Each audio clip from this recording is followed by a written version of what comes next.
ম্যানহাটনে গেছিলাম কায়াকিং করতে। পাশে দেখি বাচ্চাদের একটা সুন্দর পার্ক, আর ওখানে একটা অদ্ভুত রকমের খেলনা দেখো, এই উল্টায় পড়ে গেছে।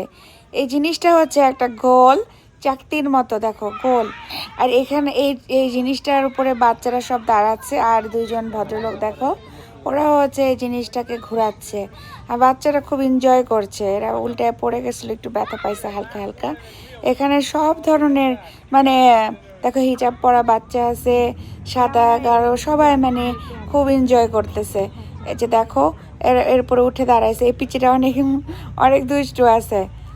ও সব থেকে বেশি এনজয় করতেছে। এই যে দাঁড়াইছে দেখো, আর ওরা দুইজন মিলে বড় দুটা লোক এরা এই জিনিসটাকে ঘোরাচ্ছে, এই ঘোরাচ্ছে ঘোরাচ্ছে ঘোরাচ্ছে ঘোরাচ্ছে ঘোরাচ্ছে এই এই এই আসলে এখানে অনেক ডে কেয়ার আছে। মায়েরা করে কি, যেহেতু সিঙ্গেল মাদার ফাদার বেশি, তো তাদের তো কাজে যেতে হয়, তারা হচ্ছে ডে কেয়ারে বাচ্চাদেরকে দিয়ে যায়। আর ডে কেয়ারে পার ডে ওদের খরচ হয় $65 থেকে $100 পার ডে।